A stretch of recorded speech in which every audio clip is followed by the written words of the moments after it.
Welcome to BearDown Abroad with me, Ant. As you can see, I'm no longer in the shed. Us at BearDown Abroad have really pushed ourselves even further. So, welcome to the show. And today, myself and Tony are going to talk to Greg Gabriel, the host of Gabriel Talks Football on the Barroom Network, and a former Bears director of college scouting.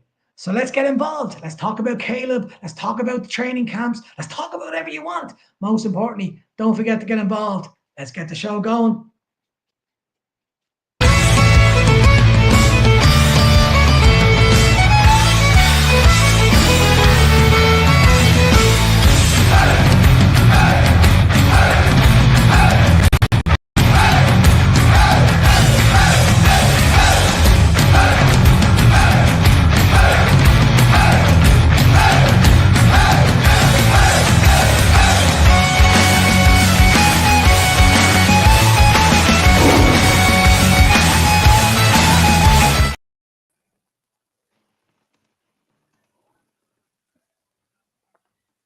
Hello, everybody.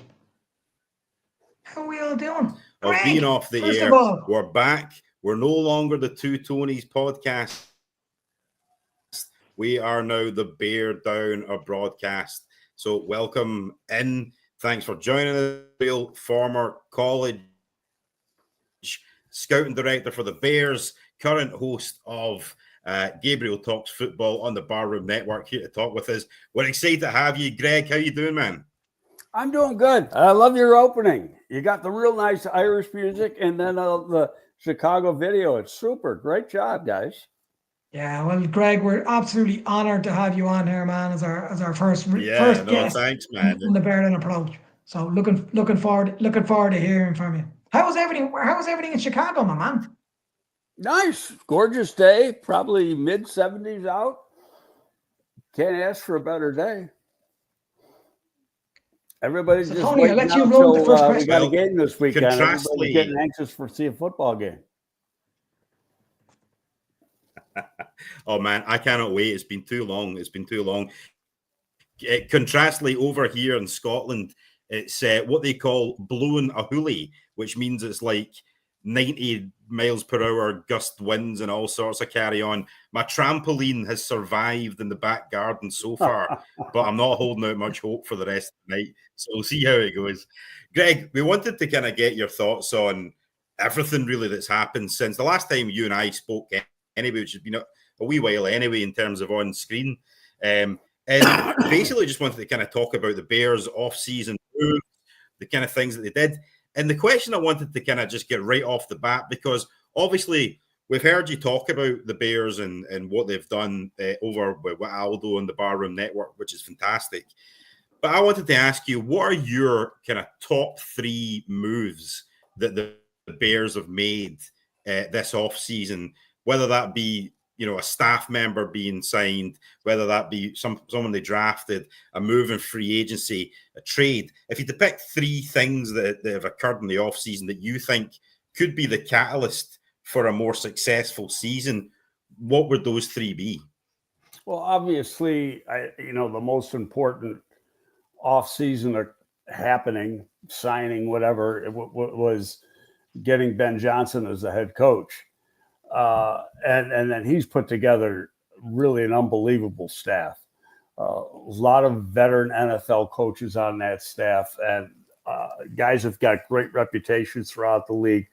So I think that in itself has to be the lead thing that we look at. And then, during free agency, got some, and the trades prior to free agency, revamping the interior offensive line, 2 through trade, one signed as a free agent.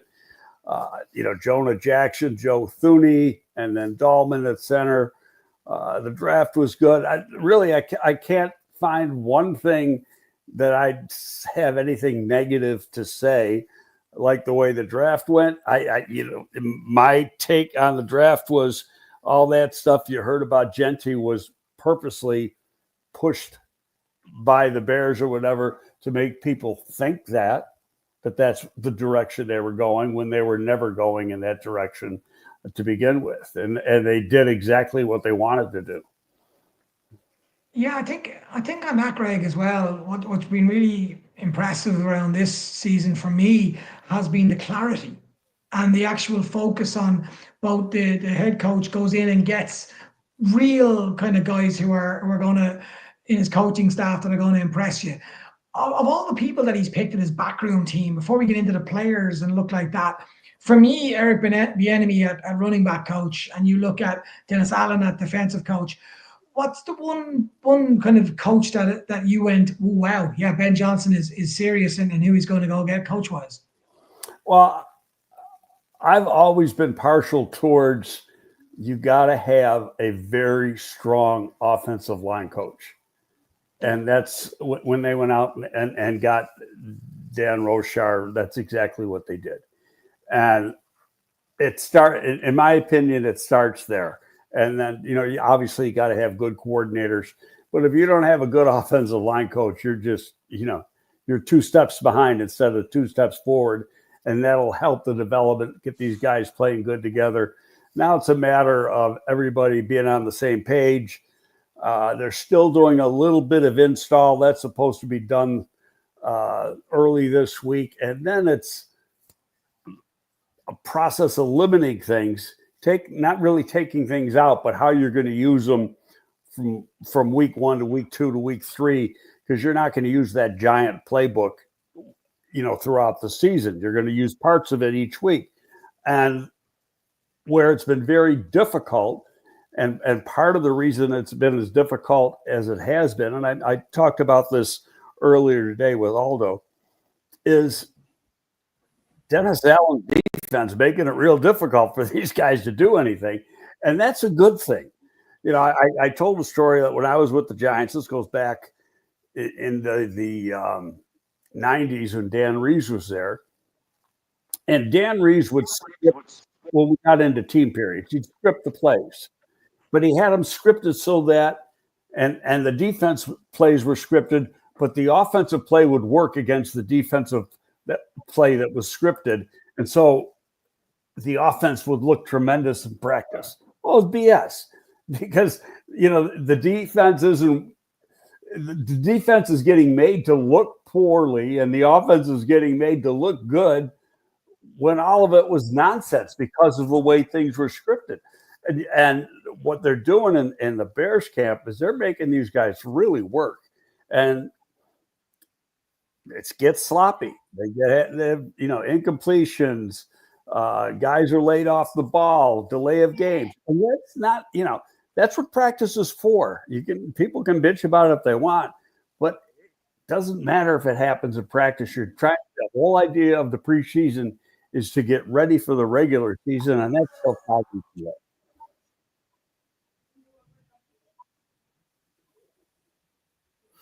Yeah, I think that's been a bugbear of mine for definite. Is this sort of overreaction to the practice sessions, and because the thing is, none of us actually know what the plan is for practice each stage. I mean, they could go out there and say, Caleb, I want you to throw the ball into that corner and that corner only all day, regardless of what happens, because I just want you to get in the zone for that sort of thing. It could be anything that's happening, So there is, Tony, and you get into situations you want to see certain things, and you want to see how they unfold. And it might be that the result is bad, and that's okay. Because if the result is bad, it's like, okay, maybe we're not going to use this then. So it's really experimentation time, and it's a good time to do it. There's no wins and losses when you're in the preseason. The games don't matter. If they win all 3 or lose all 3. Last year they went 4-0. They had the extra game. Guess what? They sucked during the year. So the 4-0 meant nothing. So if they go 0-3 now, maybe that's a good thing. I used to know Marv Levy pretty well, and God love me, just turned 100 over the weekend. When I'm from Buffalo, living in Buffalo, working for the Giants, but I got to know Marv well because he was head coach of the Bills. And he just said, I don't care about preseason. I'm trying to get my team ready for the regular season. If we lose a game, so what? Doesn't count. And that was his attitude. His attitude was, my guys got to be ready to play week 1. Yeah, and do you see a difference this year with what you're looking at from a coaching perspective and you're looking at from a player's attitude perspective? I'll give you an example. Ben Johnson basically throwing out the first team during a rep because they were delay of game or whatever that was. Do you see a difference in attitude amongst the whole organization in this preseason? Except you're not there every single day, but what you're seeing in little clips and hearing in comments from comments compared to previous years. I'm not even using it just last year, over previous seasons. Have you seen a different mentality both on the field with the players, Luther Burden being thrown out one day and then the next day coming back and really exploding, being another example? Are you seeing that as a real positive from this preseason?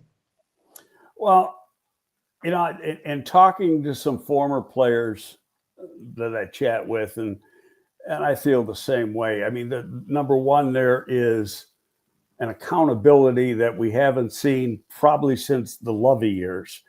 But Lovey wasn't as stern as Ben Johnson is personality-wise. Lovey was very soft-spoken, and he's not going to get into your face like Johnson could get into people's face. I was there last Tuesday, and Johnson got into Luther Burden for lining up the wrong way on a play, and he tore him a new rear end now.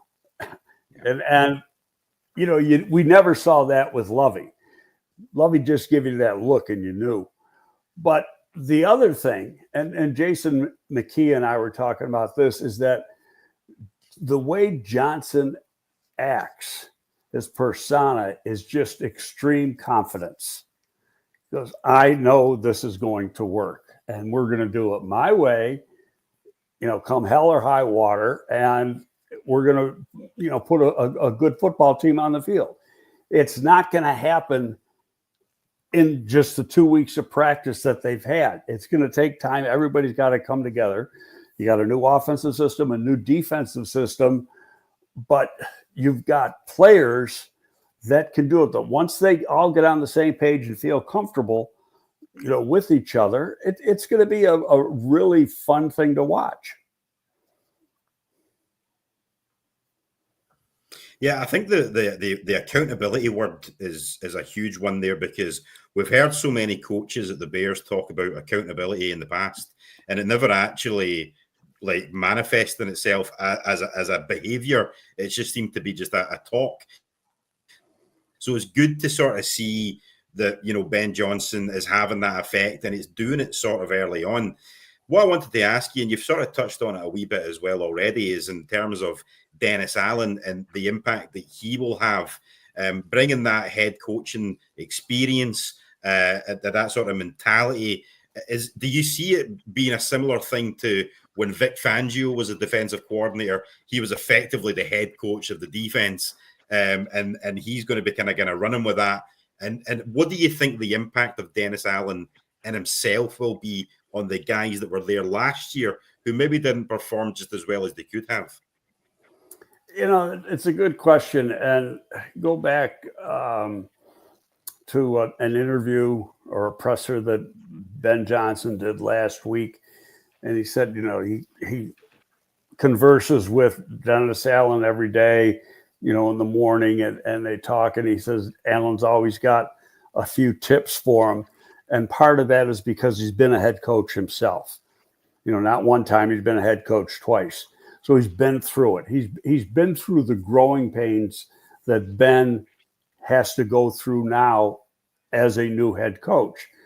And to have that, somebody to lean on to help you, because there's going to be times when you might be making a wrong move or whatever, and you got somebody there who's been through the battle in that position to help them out. So that part's really good.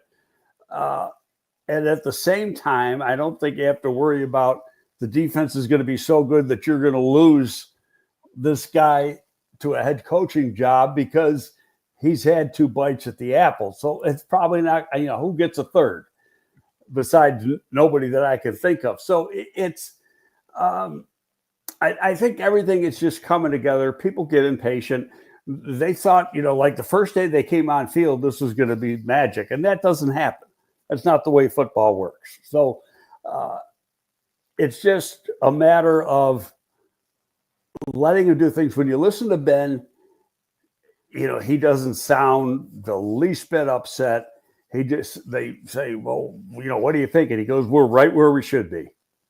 He's always talking in a positive manner, which people around here seem to forget. And they want to throw the negative out all the time, which I hate. You got to be positive, and you got to be positive with your players.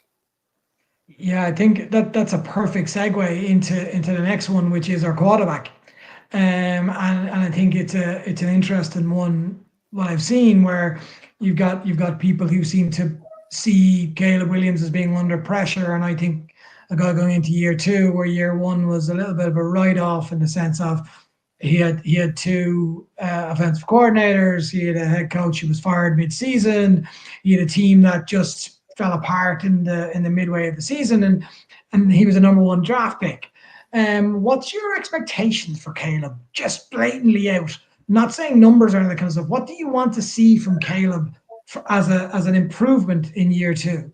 Oh, I don't look at numbers. To me, the numbers, the stats don't mean anything, especially in this city, because you don't know what the weather's going to be like in Soldier Field. Okay, you're going to get days when you got wind coming off that lake, and it's going to be impossible to throw the football. So the numbers aren't important. What I want to see is growth as a player. Getting the ball out of his hand faster, reading things faster, making quicker decisions, being a leader on the field, playing with confidence.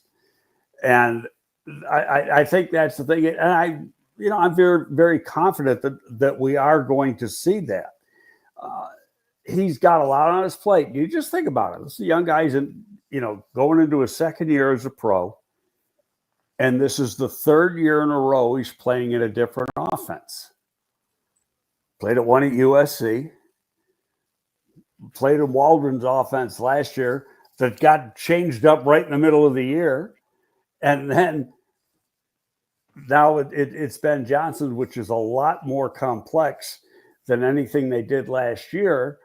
And so it's going to take him a little bit of time to learn it and feel good. But that's the same with all the players just coming together. And that's why you practice. It's too bad they, because of the rules, you got to limit practice time and you don't have double sessions like we used to be able to have.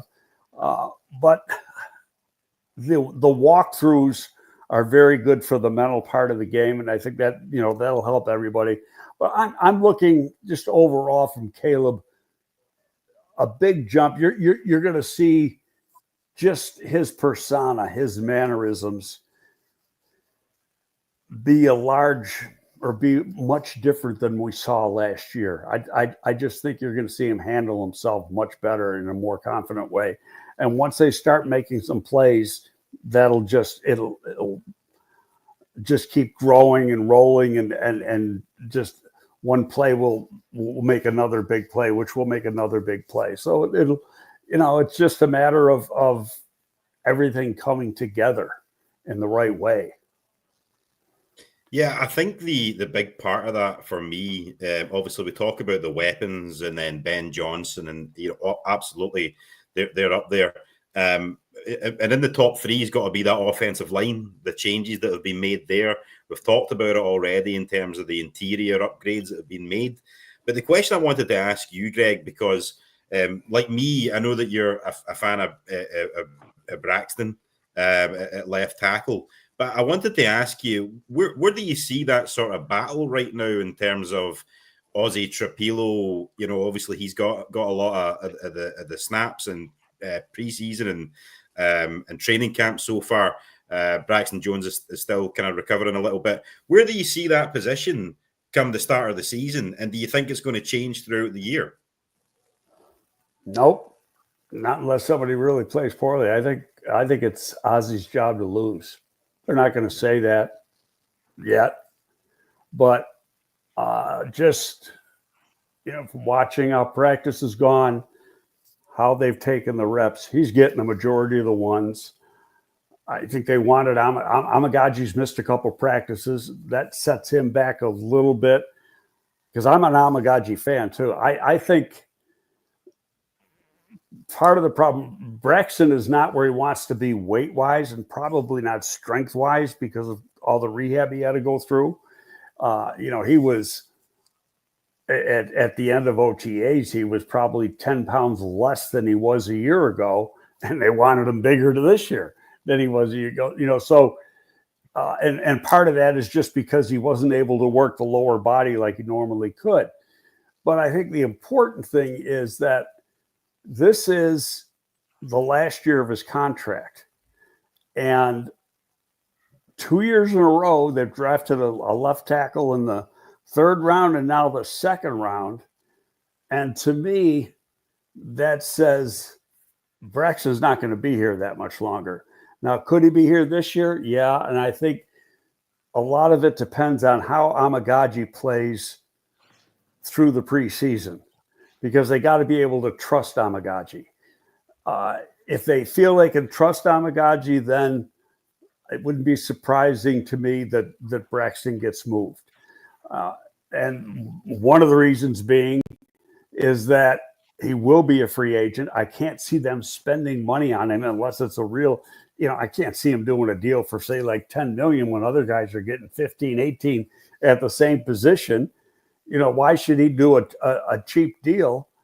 And so he either hits free agency or you move him to get something, because you're not getting anything if he goes to free agency.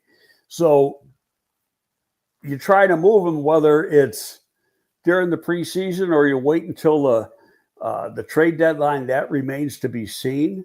But I think, and I know I may be totally wrong, but I think that's the way it's playing out right now. But I think the important part of it, obviously Trapillo's got to play well, and he has looked very good so far. I think he's looking like a young vet, not a rookie. And then the other part of the equation is, like I said a couple of minutes ago, they got to be able to trust Amagaji to be the backup.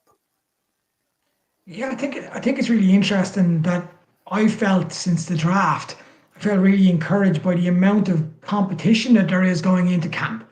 Like as one of our guests says about I Am the One, talks about Nahshon Wright as someone who was not a well-known name before camp, went in there. I wouldn't have even put myself down as knowing him in any way, shape, or form, but seems to be really performing. And you just need to listen to Roman Dunze talking about how Nahshon's giving him problems, and you need to see him with the reps while Jalen's not there. What's your take on let's say the cornerback position, and looking at with Jalen obviously being out, and there seems to be a little bit of mixed messages as to whether he's even going to be back for week one. What's your take on the situation of that? I go back to the, one of the first pressers.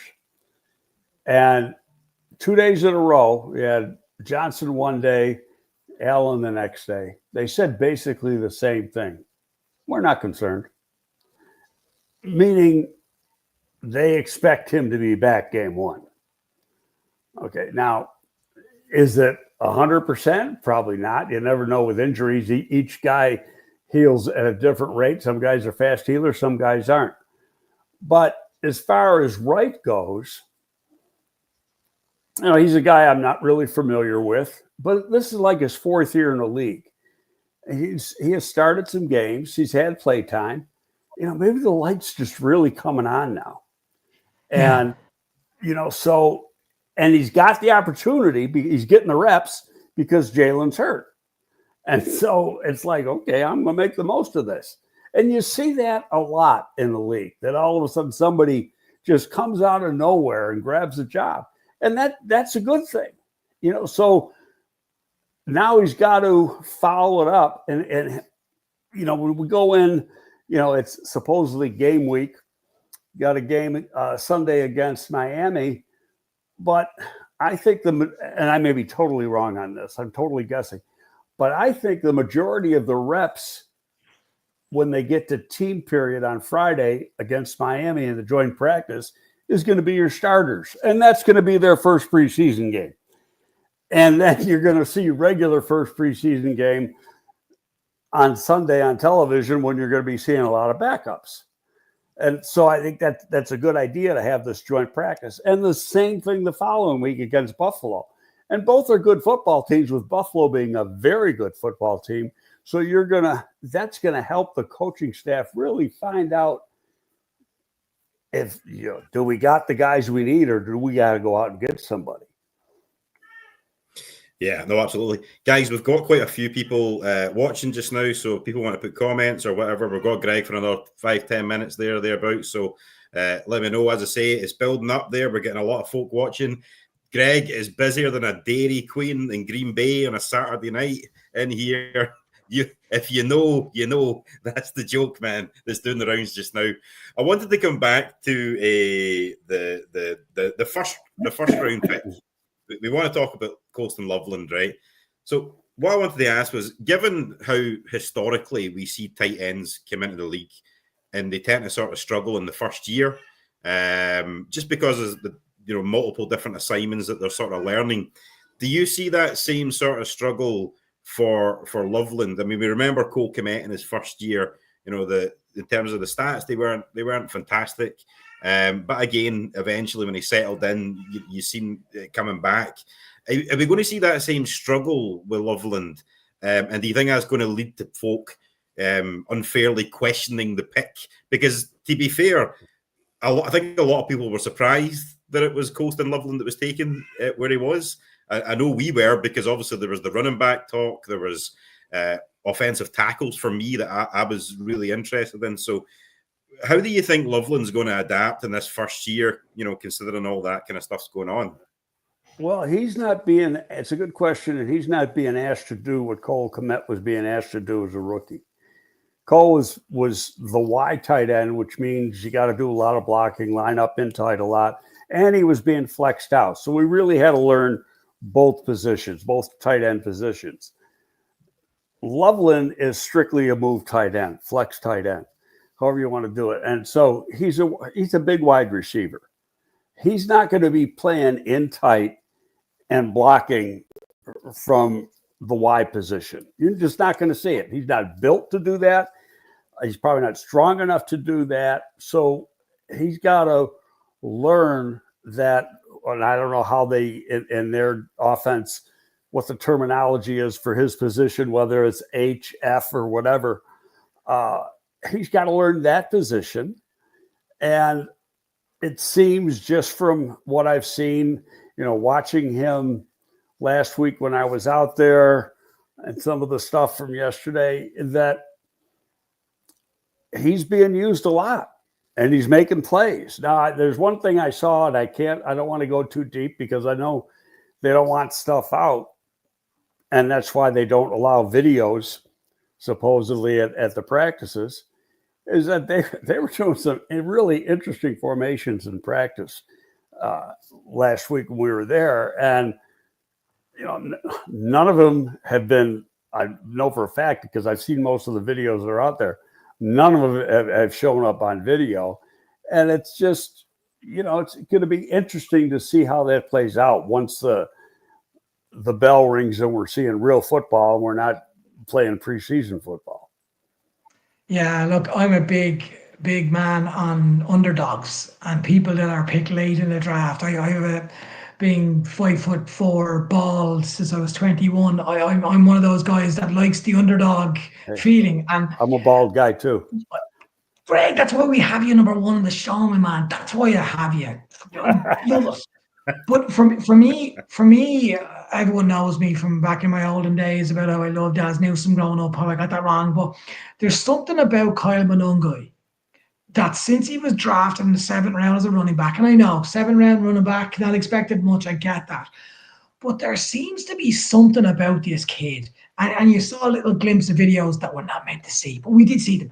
Little glimpse of videos that makes me think that this guy might be something a little bit different and unexpected in a massively structured and really, really, really intense running back room. What's your take on Kyle Monungai? And please tell me it's positive. Okay, my real job is I do evaluations for agents. So I did Monungai twice. I did them right around this time of the year last year. So the only thing I saw was his 2023 season at Rutgers, where he ran for like 1,200 yards or something. Really good tape.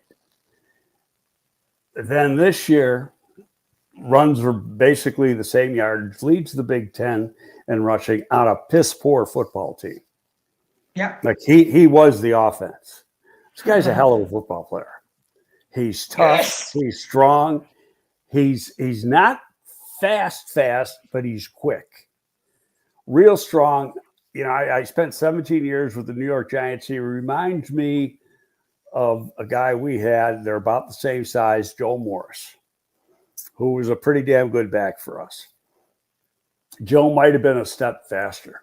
But this guy, go to Sunday's yesterday's presser after the Family Fest. Ben, somebody brought up a thing about Monangai, and Ben was heaping praise on him, but he had one key statement, and I tweeted it out yesterday after I heard it. He said, he's a guy we are finding out that we can have trust in this fall. Yes. End of discussion. He already said, he told you what's going on. You don't need to know anymore. Yeah. I love this. Baldies United. We should get like a little t-shirt, Greg. Me and you. I should get you like a Kyle Monangai BearDown Abroad t-shirt made up or something. Create like the Kyle Monangai European fan club or something. Love it. No, I like it, man. You know, is he going to be 1,000-yard rusher? No, you got Swift, and Swift. I think Swift's going to have a hell of a year, but he's going to be. You know, they're going to be playing a 3-man rotation with Roshan, and he's going to get his snaps, and he's going to be valuable. You know, this guy, only 5'7". You watched the tape last year at Rutgers in pass block. He stones people as a pass blocker now, and he doesn't back down. So, and that's when I'm watching a running back pass block. You know, if he tries to chip the guy or whatever, I don't like it. He just stands there, bends his knees, face up, and bang, you know, whacks the guy. And that shows his toughness and his strength. And you know what? Big guys don't move him back. He may, you know, he's a powerful 210, 212 pounds on a 5'7" frame. Speaking of guys that like to bang into other guys, I wanted to ask you about Jaquan Brisker. He's obviously in the last year of his contract as well.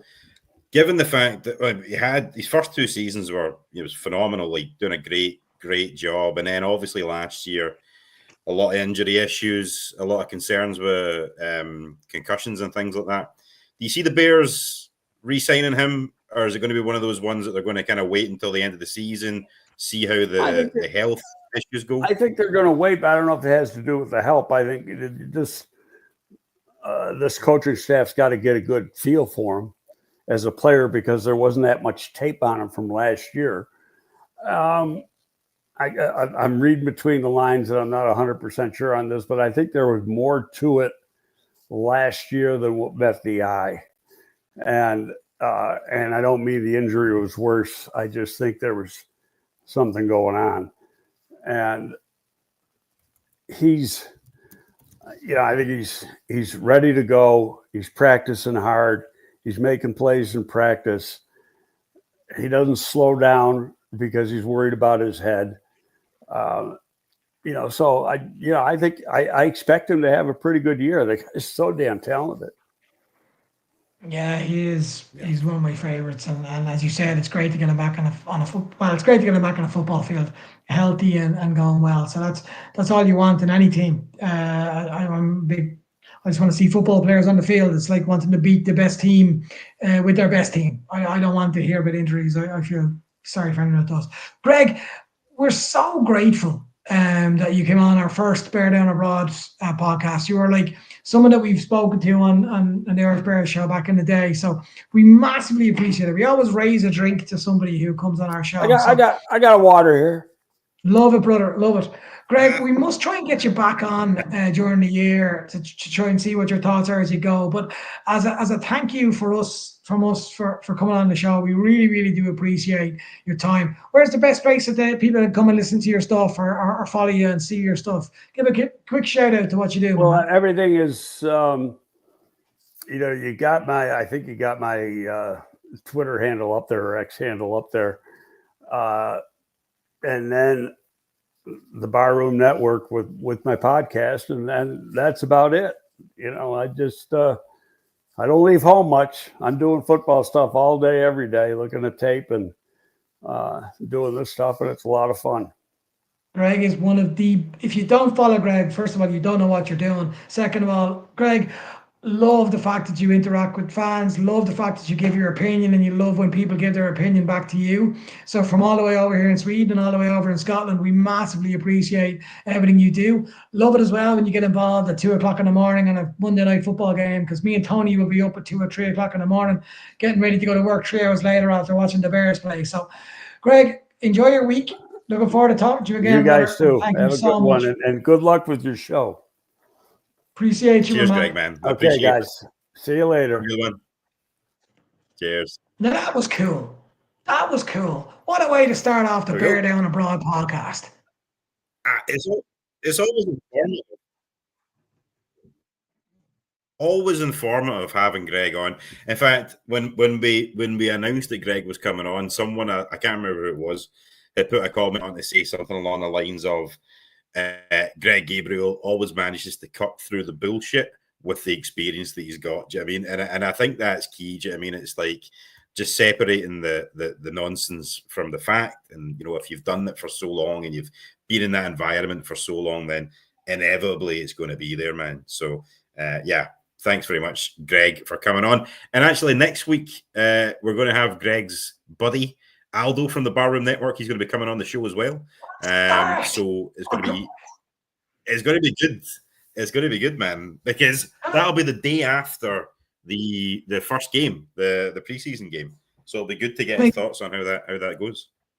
Can I do this? Because me and Tony have such exciting news coming up, lads, on our show. BearDown Abroad. Get yourself on Twitter to follow us. Get following the two of us. But also, we have got set every single Monday, 3 p.m. Chicago time, 9 p.m. Irish Scottish time, 10 p.m. if you're in Sweden. God knows for the rest of the international community where you are. But we have some hell of a speaker lineup. We have got Aldo next week. We've got like the guys from Three Red Kings and a full crossover, every single one of them. We've got international fans coming in. We've got Caitlin Sharkey from ESPN.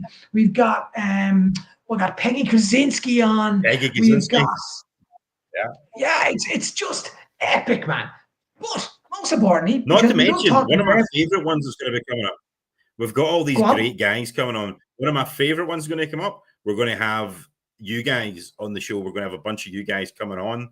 It's going to be the week before the first game, the first proper game. So it's going to be, by that point, we're going to be riled up to hear, man. Everyone's going to be excited.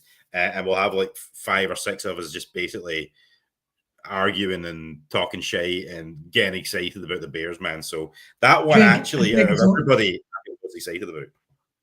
Drinking beer. And also, that includes one of my most favorite follows on Twitter, Heidi from Mexico. So she's coming on the show as well. She's booked in, done.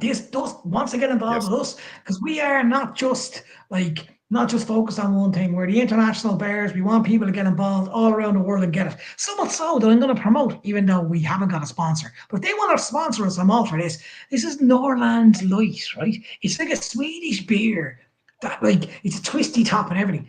Jesus, it's fucking epic. That's what I'm telling you straight away. What are you drinking, Tony?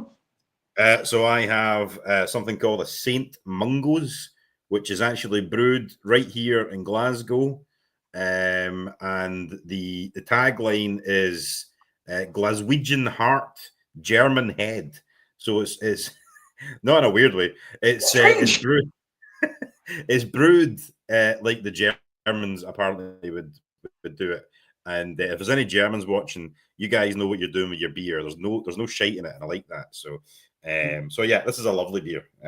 Would thoroughly recommend. Just before we go any further, Dean's question: when is Seth Rollins coming on? First of all, Seth Rollins is a legend. Second of all, he's married to an Irish woman, so another legend. The man, as she would be well known. So if Seth Rollins is watching, if Seth Rollins is one of the over a couple of hundred people who are watching the show right now, come on, Seth. For the laugh, get yourself on here, talk some Bears to just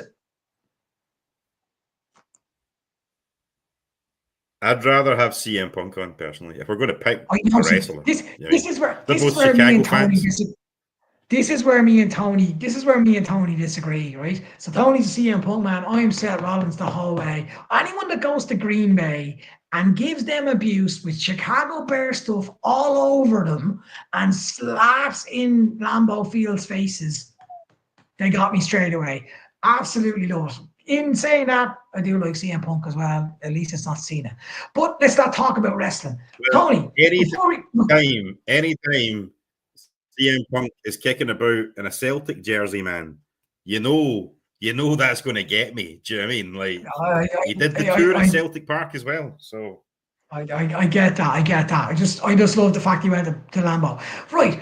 This is the big one for me on where we're talking about, what we're looking at. We're drinking some beer. I've also got, because it's our first show, a glass of champagne for myself, because, why not? But for me, I'm a big flute and everything, we man. have champagne. You're getting fancy in your old age, man. That's what we do in Sweden here, kid. That's what we do in Sweden. I'm out of the shed now, brother. I'm out of the fucking shed. So for me, what I'm looking at from this perspective is we're heading into the week one. I know less fancy, man. Look, we go. That's why we've gone both. Well, for me, the big talking point for me at the moment is not talking point. Is looking into where we're going, and we kind of touched it a little bit with Greg earlier on around what it is we were doing with Caleb and the whole expectation out of the Caleb and what we're kind of seeing with Caleb. It's practice. I get that, but while we're going into year two. What's your thoughts on what you're expecting from Caleb going into year two? Yeah, I mean, like, I was having a think about this randomly the other day when I was driving to work, because I thought that you would maybe ask me this at some point, because obviously when it came to the whole Bears civil war, we were on opposing sides, and I was banging the table for Caleb. Right from the off, and I still by that. But what I will say is, the lad's only in his second year. What Greg was saying, this is his third offense that he's having to learn in the last two seasons. It's a lot for the guy. Do you know what I mean? So I think long term the success is going to be there. I think this year you're definitely going to see improvements. You're going to see growth in the player. You're going to see growth in the way that he behaves in the pocket. You're going to, and I think the whole Ben Johnson thing is going to be huge for him as well, and the fact that you've got an offensive line in front of you as well. But saying all that, I still don't think necessarily he's going to go out there and be MVP. He's not going to go out there and be one of those guys that you would consider probably like a top 5 quarterback. I think you're going to get there eventually, but I think we have to give that time to move and time to breathe and time to grow.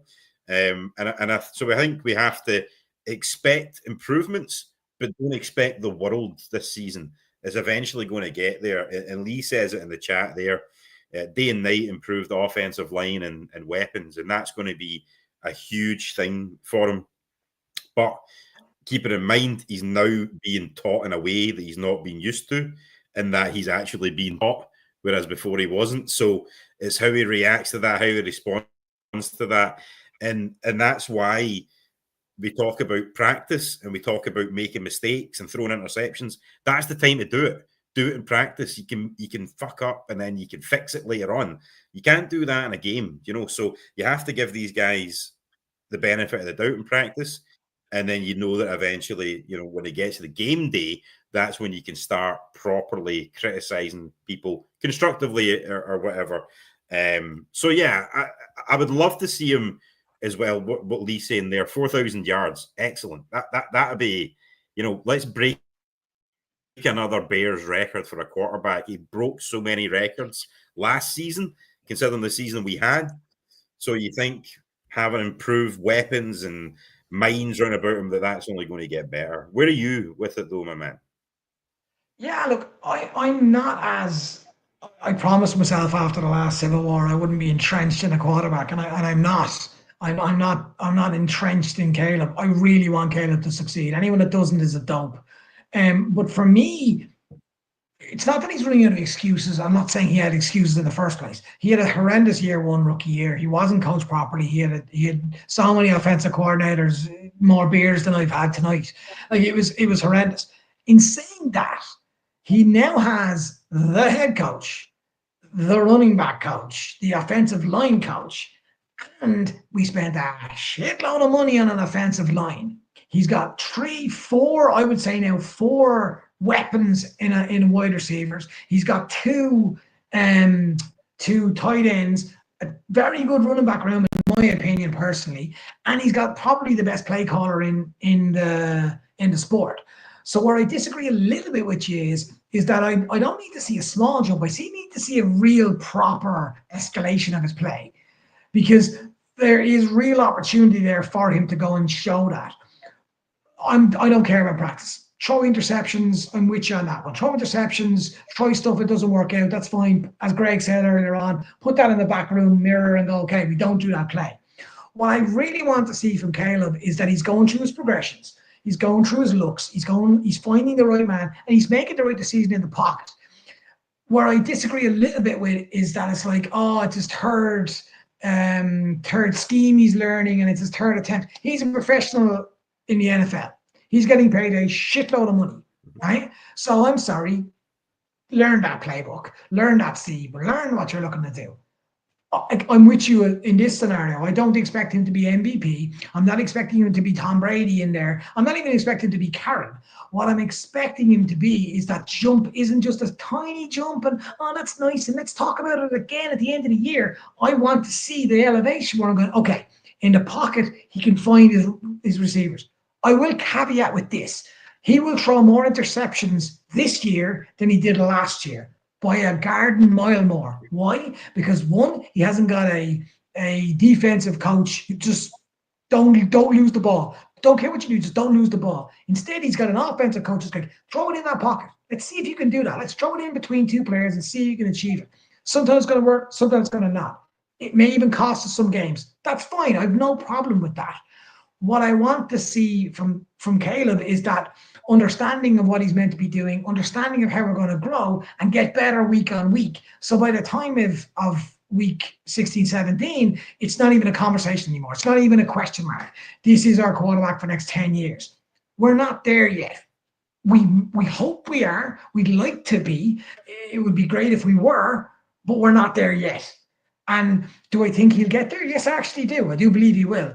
But what I can't have is in week 13, 14, or 10, 11, 12, where we're like, oh, don't know, Caleb missed his read there. That's something I want to make. That's progression for me, where we're like, okay, someone dropped the ball, or he made an interception, and we lost the game in the last minute because he threw that interception. No problem for me. That's the next step for me. And I think what Ryan Pauls has finally done is given him those opportunities. He's put a head coach in place. He's put the offensive line in place. Injuries permitted, I accept. He's put loads of weapons everywhere. So while I don't think Caleb is in pressure scenario, we're definitely in a conversation where, well, yeah, let's see what you got, kid. Listen, mate, I totally get what you're saying, right? But and funnily enough, Lee's just put a thing in the chat there as well. I think that what you're going to see is the first month, 6 weeks, where it doesn't look fantastic. There's going to be things that happen. I think it's going to be a growing within the season thing. And I think by the time you get to the second half of the year, you're going to see it looking a lot better and looking more like it should. This is me just guessing that it isn't going to go exactly to plan in the first month. But the likelihood is that we need to be ready for that. And that's when you fall back on having a great defense again. That's when you fall back on having your running game set up well and your offensive line playing well. And to be fair to the Bears, I mean, there was a lot of games last season where they lost them by one score, where the defense was keeping them in games. So I think if you see that sort of same thing happening in the first month, but you then have the quarterback kind of looking a bit better, making better decisions. Also, our coaching, our coaches being brave and going for it on fourth downs more often, or not kicking the field goal, and just I think a lot of things are going to come together, but it's going to take a few weeks to get there. So I think you have to say that you have to allow that sort of cushion, that period at the start, that it might not look fantastic. I just can't agree to say that we have to see it right from the off, that he has to come out the traps flying, because it's not going to happen. I totally agree with you, and that's why I said week 10, 11, because week 10, 11 is when I can start making judgments on this in there. Totally agree with you, and it's not going to be perfect in week 1. It's not going to be perfect in week 5, I would assume. But what I want to start seeing is not the same mistakes, or I'm not saying he is, I'm just saying that that's the progression that we have. What I can't accept personally is, look, he wasn't coached properly last year. He wasn't coached properly in college or whatever. We got to give him a pass this year because it's his first year with Ben. I'm sorry, no, he pays a lot of money. He's a very talented player. He's a #1 draft pick. And we got to see that level of play again in week 10, 11, 12, 13. And we should be really looking, in my opinion, we should be looking at going, okay, what is it that's working with him? And I'm very, very, very confident in Caleb Williams could be able to perform because of what Ben Johnson's there. Why? Because he's not throwing as many fits as other people say he was going to do. He's sitting down, he's learning. Forget Family Fest. If you look at the 3 sessions before that, there was real progress in hitting his targets, in looking at his reads. There was a brilliant video done where he looked at Cole Kmet, he looked at DJ, he looked at, I think it was Zacchaeus on the outside, then he went to the third read on Cole Kmet and hit him. And I'm like, yes, that's what I want. I know it's only practice, but that's what I want to see. That's the progression I'm talking about. And it's not just him, by the way. You want to see other progression, all the players across. Roma Dunze having a pop at Kyler Gordon. Then flipping it around, you want to see Kyler Gordon doing the exact same thing. I think it was to a pass to DJ Moore. This whole team elevates itself by doing that. And everyone does focus on the quarterback. Asking you in the next question based on that then, outside of the quarterback, what's the next position or what's the next player that you really want to see either growth from or you feel is really important in this team? Well, funnily enough, I was going to ask you a very similar question. For me, I'm very intrigued by the wide receivers and who's going to be the guy, who's going to be the main sort of guy coming out of the back of that. Obviously, up until this point, DJ Moore's our #1 wide receiver. And I hope that he continues to have, his production that's up there. I think, given a red and seen a player that you can do that. But for me, I really want to see what happens with Roma Dunze. I think he had a moderately good first season, all things considered.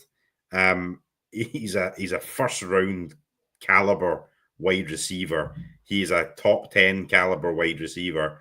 And I would love to see how he progresses in a Ben Johnson offense with a quarterback, who's as good as Caleb Williams, throwing the ball to him behind a good offensive line.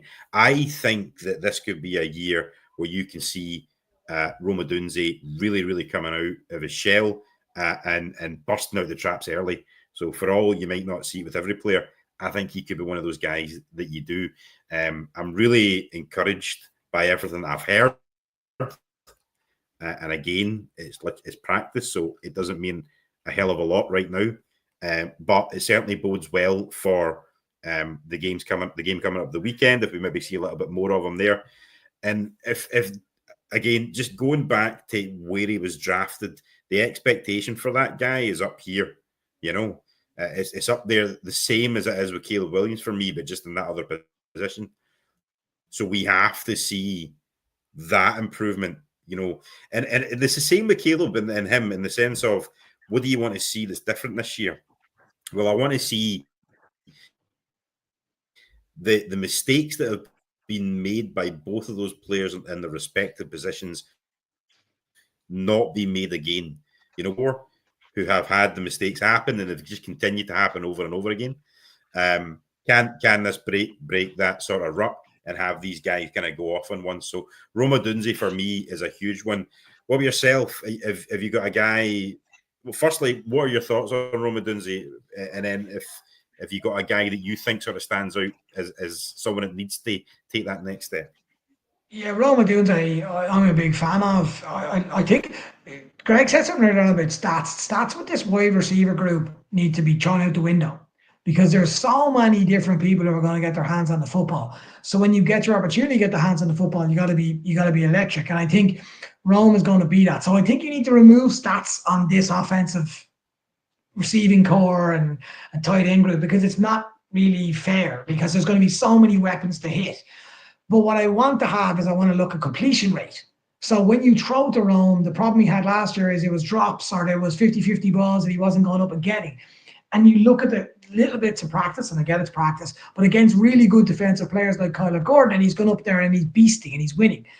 I really want Rome Odunze to be 1.5, like not just wide receiver 2, wide receiver 1 to 1.5 with DJ Moore, and really pushing DJ almost out the door. That would be real positive for the Bears if both Luther Burden and Rome Odunze do that. So I think that's coming, and I think there's a link with Caleb that's there, and I'm really intrigued to see how Rome Odunze does. I've got 2 names I'm going to try out here. One, I think a big reason why the slump with Chicago Bears last year was because Andrew Billings got injured. Genuinely believe that. I think Andrew Billings is so important to this defensive line. He's never spoken about. It's never talked about. Jarrett's come in and everyone's talking about him. Andrew Billings staying fit last year, we win 3 more games, in my opinion, right? The other one that I really want to see what it is, because we don't really, it's the one gray area in the team for me, and that's Montez Sweat. It's that we need Montez to be, first of all, healthy, because he wasn't healthy last year. But second of all, we need Montez to really get pressure on their quarterbacks. We need to really start getting JJ McCarthy in week 1. We need him to be very uncomfortable in Soldier Field. And that comes not just from Montez, by the way. It comes from the blitz calls from Dennis Allen, where you see Byard coming, you see that pressure up the middle with Andrew Billings and with Dexter and with Jared as well. You need all those things. But at the end of the day, the edges we have, Montez looks like the only one that's going to get after our quarterback. After their quarterback. So I really need to see Montez get those numbers up, those stats numbers up really, really quickly. And if that does, that puts unbelievably pressure. Why? Because I don't think with Jalen Johnson in the backfield, with Nashawn Wright, but it looks like, but also Tariq Stevenson, and then you've got our safeties as well. People aren't going to throw to us or want to throw to us against us. So I think getting that pressure on that quarterback, putting that pressure in the interior with the likes of, as I said, Billings, Dexter, those guys, should allow Montez to get at the quarterback as quick as he can. And then Dennis Allen calling the plays. I'm intrigued as to see what Montez Sweat does this year. Yeah, it's an interesting one because I think arguably the pass rush is sort of the weakness of the defense. I think Montez Sweat needs to live up to those sort of numbers that he was paid. We need to see that improvement. I think the interesting one for me is Dio Odeyingbo. Don't know if I did that properly, but we'll give it a go anyway. He's again, you go back to the stats. He only had 3 sacks last season, but he also had 42 quarterback pressures. So that's a guy that's really sort of causing problems in that backfield and trying to get to the quarterback. I think when you place him alongside the likes of Sweat and Andrew Billings and Grady Jarrett and all those sort of guys, I think that's a guy that can really come out.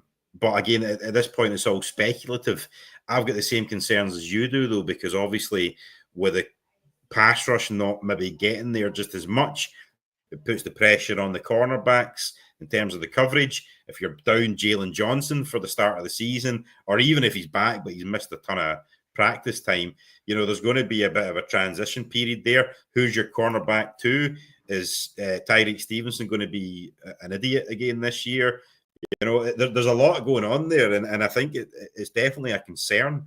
And I think that concern would be easily eradicated if you've seen instant impact from those guys outside, the defensive ends. So yeah, I think Montez Sweat needs to have a big year, and I would love to see Dio. I'm not going to say the surname again. Have a great first year. Let's go with Dio. Have a great first year in Chicago, and the guys that are playing interior. I love Gervon Dexter.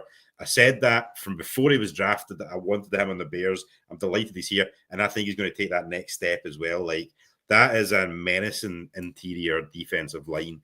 Those guys are going to cause problems. We just need the guys coming around the side to do the same thing as well. So it'll be interesting. And have you had fun back on our first show of the season? I fucking love it. I'm allowed to curse away that I want. I love it. I think anyone that's got involved, so happy for the likes of Lee, because Lee's been with us for years. Love Lee. Dean getting involved, first time I've seen Dean. Other lads that get involved in the show. Do you know what, lads? We need your help. We need you guys to tell as many people about the BearDown Abroad podcast. Because whether you're a Chicago Bears fan in Chicago, whether you're a Bears fan in Mexico, Australia, Azerbaijan, Turkey, Scotland, Sweden, as I live now, I'm not in a shed anymore, fuckos. I'm not in a shed. But all I want is everyone to get involved in our community. Everyone get involved, speak your mind, get involved. We don't charge you a penny, get your voice in there, but we need your help. Lee, do you know what, brother? I love you too, kid. But it's like, honestly, get out as much as we can so we can get the word out there. We're here every single Monday. We've booked shows for the next 7 weeks. 7 weeks. Book shows every time. 3 o'clock Chicago time, 9 p.m. I was going to call it English time. I thought Tony would kill me. 9 p.m. Scottish time. Oh, I know that could have finished it. 10 p.m. Swedish time is where I am now. Tell as many people as you possibly can. And do you know what? Being a Bears fan, getting up at 2 o'clock in the morning to watch your team and then going to work 3 hours later, you guys understand it. Everyone else in Chicago and America doesn't get it. You don't get it. Have you had fun, brother? I've had great fun, man.